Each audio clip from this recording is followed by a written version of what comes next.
Hello, queridos e queridas. Muito bom estar aqui com vocês para a aprendizagem.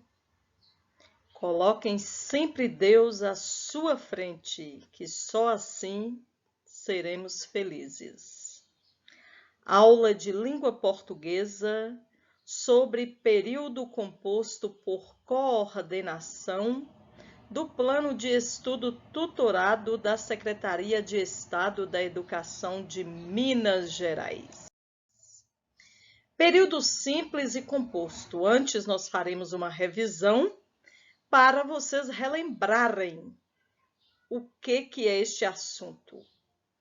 Período é uma frase com uma ou mais orações. Oração é o enunciado que contém verbo ou locução verbal. Então, o período é uma frase que tem uma ou mais orações. O período simples tem uma oração, ou seja, um verbo ou uma locução verbal. Exemplo, Ana comeu um doce. Então, só tem este verbo, comeu, então é uma oração, Ana comeu um doce. Período simples. Período composto tem mais de uma oração, ou seja, mais de um verbo, mais de uma locução verbal. Pode ser composto por coordenação ou subordinação. Ana comeu um doce e pediu uma água. Então aí vocês veem que há duas orações. Ana comeu um doce, primeira oração, e pediu uma água, segunda oração. Então estejam atentos aí na diferenciação entre o período simples, só uma oração, só um verbo ou locução verbal. No período composto, tem duas ou mais orações, ou seja, um verbo, uma locução verbal. E ele pode ser composto por coordenação ou subordinação. Vamos ver dentro do período simples, nós temos os termos da oração. São 4 tipos de termos: os termos essenciais, os integrantes, os acessórios e mais um que é o vocativo, que é um termo à parte da oração. Os termos essenciais, o sujeito e o predicado. O que é o sujeito? É o termo responsável por realizar ou sofrer uma ação ou estado. O menino jogou futebol. Então, quem jogou foi o menino, ele é o sujeito. Predicado é tudo aquilo que se diz ou que se declara sobre o sujeito. O menino jogou futebol. O que o menino fez? Jogou futebol, é o que falou sobre ele, é o predicado. Nos termos integrantes, o objeto direto é o termo da oração que se liga ao verbo sem o auxílio de uma preposição. O menino jogou futebol. Ele jogou o quê? Então, futebol completou o verbo jogar, é um objeto direto. Objeto indireto é o termo da oração que se liga ao verbo com o auxílio de uma preposição. Preciso de você. Preciso de quem? De quê? De você. Então, de você é o complemento objeto indireto com a presença da preposição de. Complemento nominal é o termo que completa o sentido de uma palavra que não seja verbo, que seja um nome. Tenho saudades de você. Saudades, então, é um nome que é completado pelo complemento de você. Agente da passiva é o termo da frase que pratica a ação expressa pelo verbo quando este se apresenta na voz passiva.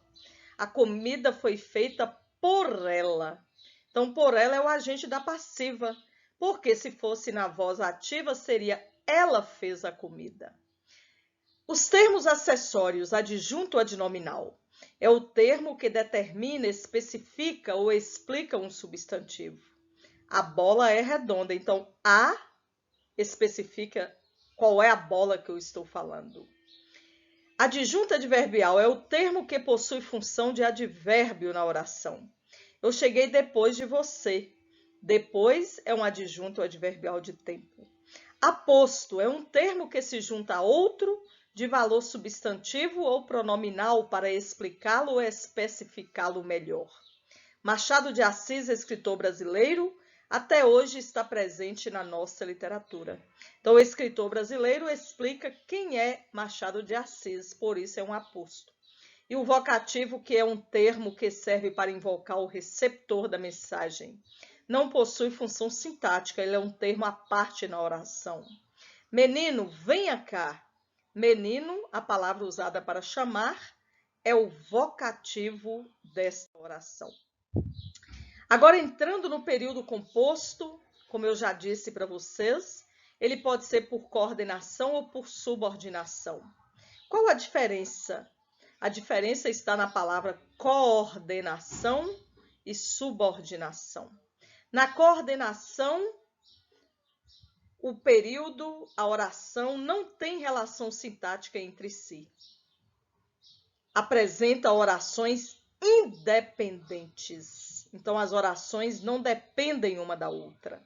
No período composto por subordinação, há uma relação de dependência, ó, subordinado, entre as orações que formam o período. Exemplos: comprou e leu o livro. Período composto por coordenação. Uma oração é comprou, a outra é leu o livro. As orações são independentes entre si. Descobrimos que ele mente. Período composto por subordinação. Descobrimos o quê? Que ele mente. Uma oração completa o sentido da outra. Período composto por coordenação. Hoje estudaremos o período composto por coordenação e na próxima aula o período composto por subordinação. As orações coordenadas, que são as orações independentes do período composto, elas podem ser assindéticas ou sindéticas. As assindéticas são ligadas por vírgulas e as sindéticas ligadas por conjunções coordenativas, as quais já estudamos. A sindética, de onde que vem essa palavra? De síndeto. Síndeto é uma conjunção. Então, se ela é assindética, não tem a conjunção, é ligada com vírgula. Se ela é sindética, ela tem a conjunção coordenativa. Período composto por coordenação, orações coordenadas assindéticas. São iniciadas sem conjunção coordenativa e separadas por sinais de pontuação, geralmente uma vírgula. O chefe saiu, vírgula. Vou dormir um pouquinho. O chefe saiu é uma oração coordenada assindética, que não tem conjunção. Vou dormir um pouquinho é outra oração coordenada assindética. No período composto por coordenação com as orações sindéticas, que tem a conjunção, nós vamos ter 5 tipos: aditivas, adversativas, alternativas, conclusivas e explicativas. Isso mesmo, como já estudamos, as conjunções aditivas, adversativas, alternativas, conclusivas e explicativas, elas recebem o mesmo nome das conjunções. Aditivas são iniciadas principalmente por e nas afirmações e nem nas negações. Exprimem adição, soma de pensamentos. Ana almoçou e saiu. Ana não almoçou nem jantou. Então, tanto a conjunção e quanto a conjunção nem, elas adicionam mais uma ideia. Adversativas são iniciadas principalmente por mas, porém, todavia, contudo, no entanto, e exprimem contrastes, oposição de ideias. Ana almoçou, mas não jantou. Ana não almoçou, porém jantou. Então, essas conjunções mas e porém iniciam as orações coordenadas adversativas. Alternativas são iniciadas principalmente por ou ou há repetição ou, ora, ora, e exprime exclusão, alternância. Diga a verdade ou sofra as consequências. Então, a oração ou sofra as consequências é uma alternativa em relação à outra oração, diga a verdade. O bêbado, ora chorava, ora ria. Ora chorava, ora ria, são orações alternativas. Conclusivas são indicadas principalmente por logo, portanto, pois, o pois depois do verbo, e exprimem conclusão. Ana almoçou, logo não tem mais fome. Então, a conclusão dela ter almoçado. Ana almoçou bem, portanto, está satisfeita. A conclusão dela ter almoçado bem é estar satisfeita. Explicativas são iniciadas principalmente por que, porquê e pois, e exprime motivo, razão. Sorria que você está sendo filmado. Então, por que você vai sorrir? Qual a explicação? Que você está sendo filmado. Ana chorou porque seus olhos estavam vermelhos. A explicação de Ana ter chorado, qual foi o motivo por que ela chorou. Então, este é o período composto por coordenação, com suas orações assindéticas e suas orações sindéticas. Espero que você tenha compreendido. Veja o vídeo mais de uma vez e qualquer coisa, tire suas dúvidas comigo. Um forte abraço, fique com Deus.